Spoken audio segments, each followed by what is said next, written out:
Hey guys, this is Stu from Stuart Scale Models, and this is an inbox review of a kit I recently got in from Nikki at Veteranas Kits. And if you want to check her website out, do. And she has a Facebook page as well. So if there's a kit you want to get hold of, or there's something you've seen, just send her a message, and she'll do her best to get hold of it for you. Okay, and she'll do you a good deal. So I heartily recommend their site. Anyway, without further ado, we get on about the history of this vehicle. In 1942, the then government were looking for an amphibious vehicle for obviously beach invasions, etc. And this was the one they came up with, and I think it actually was a little bit further than that. It was around about 1940, actually, to about a year before America was brought into the Second World War. And they came across this idea, the LVT. And it was known by all of the troops as the Water Buffalo. It first saw action at Guadalcanal in November 1942 and went on to perform very well in most of the island hopping campaign out in the Pacific. And it was also used to across the Rhine during the end of the war in Europe as well, and on into Korea. So it had quite a lengthy service career, and was very loved by the troops that used it. This kit itself is getting harder to get hold of. It's becoming a bit of a rarity, and I was very lucky that Nikki actually put one up on the website, so I jumped at the chance, to be honest with you. And the reason being is you get an extra set of Dragons figures of the Ojima campaign, so that may be a project possibly for next year. We will see. Anyway, without further ado, we're going to have a look at the kit itself. The kit number, if you want to have a look on eBay for one of these, is 9134. So if you want to freeze frame that, by all means do so. Okay, again, you got the box art top on the side here, and then a mixture of all the other products in their range that were then available. I don't know if this mouse is. I know Takom are actually releasing two versions of this, so that's going to be interesting. I myself has got the old Dragon kit, so I've got no need really. This one I think is still available, possibly 9132, which is a Stug 3 House B with the Wehrmacht infantry. And this one I've actually still seen on eBay as well, which is the STKFZ 251 Alpha C, and that comes with a German infantry in action set, 4142. That one I quite fancy. That's quite an interesting colour scheme, that one. Anyway, again, on the other side you've got the kit and what comes with it as well. Okay, anyway, without further ado, we'll open up the box, and as normal I will go through the instruction sheet, and this shows you how old this kit is. This was when they used to print these little pamphlets in colour, so yeah, I'm glad I got hold of it actually. Let's just move the box out of the way a minute. You've got the sprue trees, as you can see on here, including the tracks, which I think are DS tracks, I may be wrong. And then you've got the colour callouts inside, which again is the hobby colour, but as I've indicated in previous videos, if you download the hobby colour app, you can cross-reference it to any brand of paint you're using. First off, you've got the assembly of the side walls, as you can see here, and the mechanisms for the wheelbases, both sides. Okay, and then you've got the fitting of the internal sprockets. You can see there some of the suspension. Okay, and again on the other side here, you can see that you've got the assembly of the sprocket and some of the suspension there, which I think is for the ramp doors, I'm not sure. And then you fit the internal running wheels either side, add the side plate onto it, and also add the crikey, I've forgotten. Oh, my mind's going blank. You know what I mean anyway. And then you've got the internal deck, which you can see here, and driving column, which you can fit together. That goes in, the side walls go in along with the tracks. and outer armour. And then you've got the upper armour, which you can see there, along with the mechanism for the doors. Okay, the ramp, as it were. And your tracks, but again, I will do that very last thing. And then obviously you put the upper hull down onto the lower hull. Add the internal fittings for the ammunition racks. Okay, and then you've got your searchlights and grab handles here. Okay, either side, which go onto the kit. And then you've got the lower floor plate, which goes down. And then you've got the MG machine guns, which are all assembled here. They fit to the hull along with the ramp and the sidebars. And you can either have it open or closed, obviously depending on what your preference is. And then obviously you've got the tools, etc. on the back here along with the back plate. Okay, and then the MG machine gun. And here is a colour call out of all the figures that come with the kit. Again, they're all Mr. Hobby colour. And then you've got the two alternate versions of the colour call outs for the actual vehicle itself.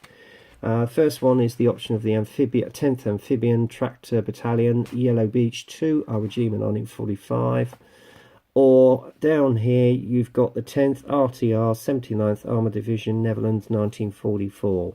Okay, I haven't quite made my mind up which one I'm going to do. I possibly will go for the Iwo Jima one. So that's that. Right, first off, I'll just show you the figures again up to Dragon's usual high detailed standard. As you can see here, beautiful creases in the legs and basically the tunics. Head sculpts are gorgeous. If I can find one, you'll see it. Here we go. And if you guys can see that, look at the head sculpts on it, absolutely gorgeous. So that'll go down very nicely with a wash.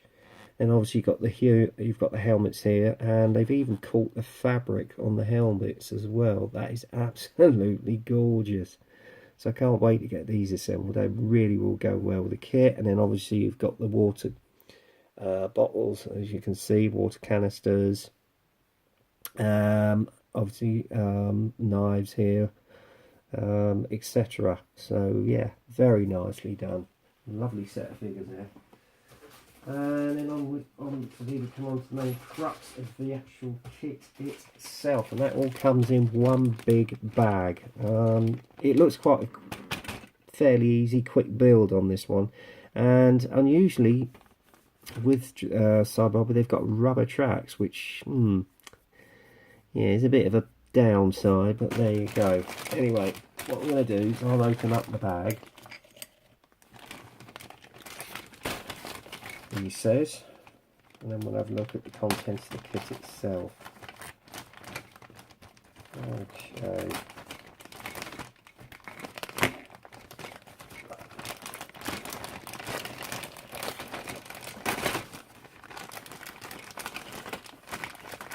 Right, here we go. I'll just get that name out. Not easy to get them out, I must admit. There we go. There we go. Right, we'll do one sprue at a time. Right, first off, you've got the main sides of the hull here. Again, the level of detail on them. Look at that with the suspension arm units and etc. It's beautifully, it's absolutely exquisite detail. Really nicely done. If I turn it around the other way, it's just a hollow shell really. And then obviously you've got your side parts here.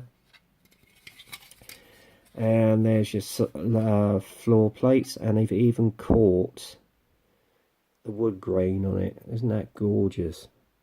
It's really nicely caught and moulded. Beautiful. Unfortunately, I've got some weld seam marks here. They can easily be sanded down, and to be honest with you, by the time you get it enclosed, you're not really going to see them.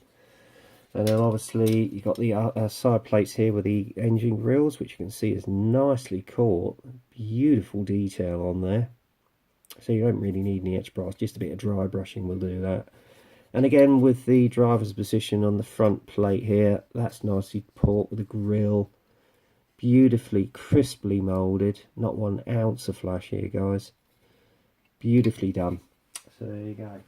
Right, let's pop that back in the bag. Okay, next sprue is obviously your side walls.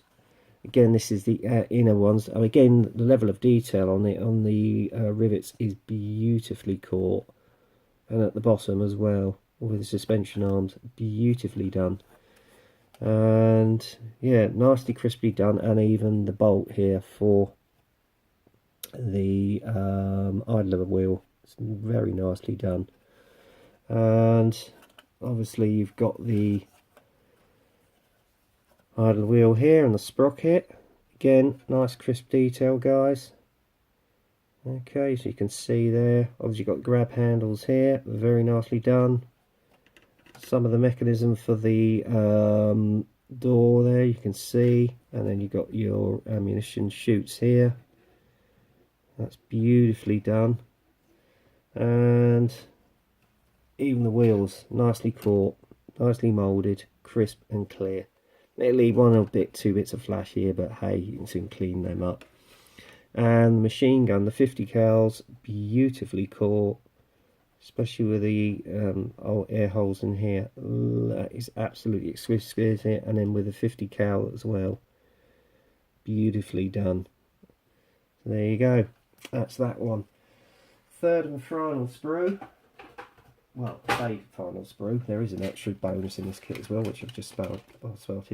This is the lower hull.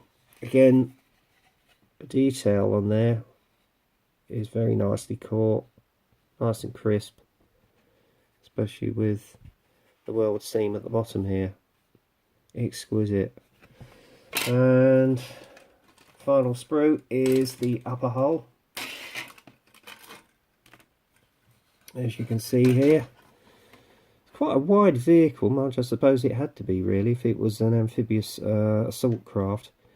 Again, beautiful exquisite detail, especially on these driver's hatches and the ammunition, well, the gunner's hatch as well, beautifully caught, especially with the rivets. Exquisite, absolutely exquisite. So there you go. And then you've got the lower deck with the grille, nicely caught as well for where the ramp is going to be, and that is absolutely gorgeous. Again, that will come up nice with a bit of weathering, etc., maybe a bit of rust work. And there's your ramp door, which goes down. Side mechanisms here, beautifully caught again.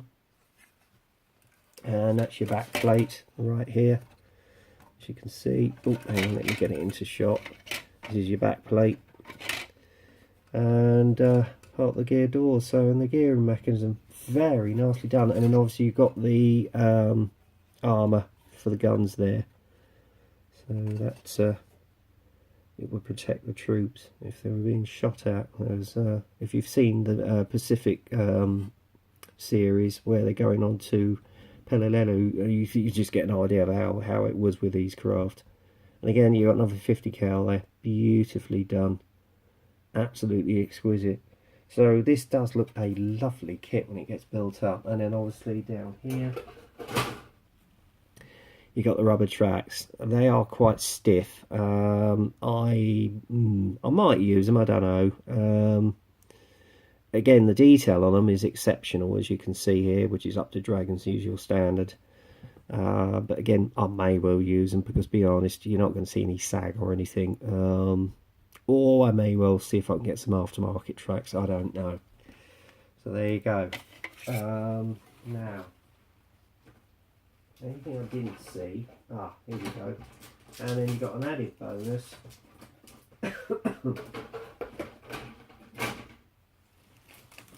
Which is this set here, where you've got the flamethrower as well. And the rifles. Again, the level of detail on them, I don't know if you can see that, is exquisite. It really is. Absolutely gorgeous. And there, especially with the Thompson machine gun here, that is absolutely gorgeous. So yeah, very nicely caught. Decals, I'll have a look at those. Okay, I will open this. I'm going to be very careful because there's some string here, I would assume, is for your tow ropes. I don't know, or the mechanism that goes onto the doors. I'm not quite sure. I may well get some copper wire for that. Decals, yeah, not bad actually. They are quite good for Dragon. They should bed down beautifully. There you go, and then you've got the name here. I don't know if you can see it, guys. So there you go. That is the LVT-4 by Cyber Hobby. Again, it does look an exquisite kit. Looks as though it's going to be a fairly easy build. Definitely for those guys who love anything to do with the Pacific campaign, or if you want to do a sort of one for the late European War with the Netherlands army. I was getting a bit tongue-tied then.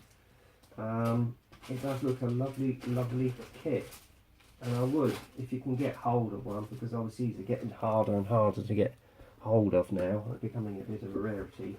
Get yourself one, essentially, for your stash. It is a lovely looking kit, and I can't heartily recommend it enough, and I want to thank Nikki for giving me such a good deal on it. So again, check her website out, Veteranus Kits. So there you go. And that, my friends, is the LVT-4 Water Buffalo. I hope you enjoyed the inbox review. As I say, I don't know when I'm going to get around to building it. It might be a build for next year. I might possibly do a dio for this. Not with those figures, really. I mean, it's got to be made the most of. So there you go. That's it for now, guys. So until the next time, get kit crazy, happy modelling, and I'll speak to you soon.